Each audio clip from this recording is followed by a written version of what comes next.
Alright, and now for the next video, we're going to go over the next team that got an A+ for me, the 2014 NFL Draft. That would be the Indianapolis Colts. Didn't have a lot of picks. They ended up taking only 5 picks, but then doing some damage in undrafted free agency. The first pick they took was Jack Mewhort. They got down to the second round actually, with the 59th overall pick. A tackle out of Ohio State. Now, he played offensive tackle there, if I'm not mistaken, left tackle. It didn't look too bad, but they were looking at him more as a guard. I think he has short arms, so not a bad choice. They do have a left tackle that they want to try to keep building there in Indianapolis, so maybe they move him to right or guard. Could have been a better pick there, but still a guy who I had actually on my board at tackle. Next pick was huge steal, Dante Moncrief. Out of Ole Miss, 90th overall, top 2 or 3 wide receiver this year. From what all the experts are saying, what I've seen on tape, from certain highlights, I'm not sure how he slipped to the 3rd round, if I'm not mistaken. Yeah, 60, not even the 60s. He's like pick number 90. Maybe because, I don't know, his team wasn't that great. I mean, they had the good players on there, and they looked okay at times. Maybe because his team didn't go far in the SEC this year, which is not a big deal. I mean, tons of teams have tons of talent that don't go far in the SEC, so it just can't be that. But definitely a huge steal for them.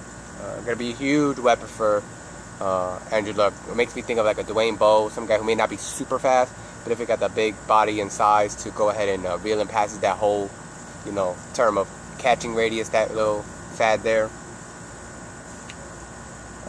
On top of that, they went with the 3rd pick. It was a while after that. Pick 166 overall, Jonathan Newsom. Of course, they picked him out of ball to rush the passer. Now it could be more of a down lineman, defensive end, outside. That's much I think they do outside linebacker for him because they're in a 3-4 now. So it'd be someone there to help out Robert Mathis. After that, they have Andrew Jackson, inside linebacker. For Western Kentucky University. Not too shabby pick there with the 203rd pick. I heard about Andrew Jackson as one of the more unheralded linebackers going to the draft, but definitely someone to keep your eye on. Good contributor throughout his time at Western Kentucky. And then John Ulrick was their 5th pick with 232nd overall. Not a bad pick there.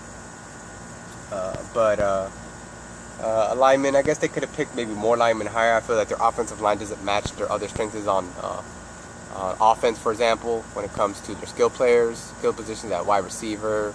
They have a tight end they like, and Dwayne Allen, people behind him, Kobe Fleener, of course Andrew Luck. Best player on the offense, that's for sure, if not the whole team, already in his young career. So that was a pretty good set of picks, but they really did damage in undrafted free agency. Just some highlights here. They grabbed guard Marcus Hall, also out of Ohio State. Center Jonathan Harrison from Florida. Someone I thought might have got drafted, but I guess he was just not quite, couldn't cut the mustard to get actually in those top 200 or so picks in the draft. A great pick nonetheless, as well as cornerback Cameron Jackson out of California cornerback, who I had my eye on. I think he was in my top 30, 40 cornerbacks, but he didn't go in the draft. That was pretty deep this year for cornerbacks. About 30 selected.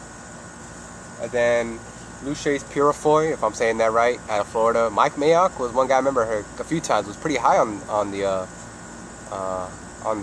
player, but this was a case where just the player wasn't, selected in the draft. It was pretty much a good steal outside, even though watching that Florida State set of highlights, I don't like the way the Florida cornerbacks matched up against Kelvin Benjamin and the like. So maybe there's other games that didn't look so good, or games that actually did look good, but still, it's pretty much like a clearance sale when you get players in the undrafted free agent market. So definitely a good draft overall for the Colts. Again, an A+ in my book. Stay tuned for the next video.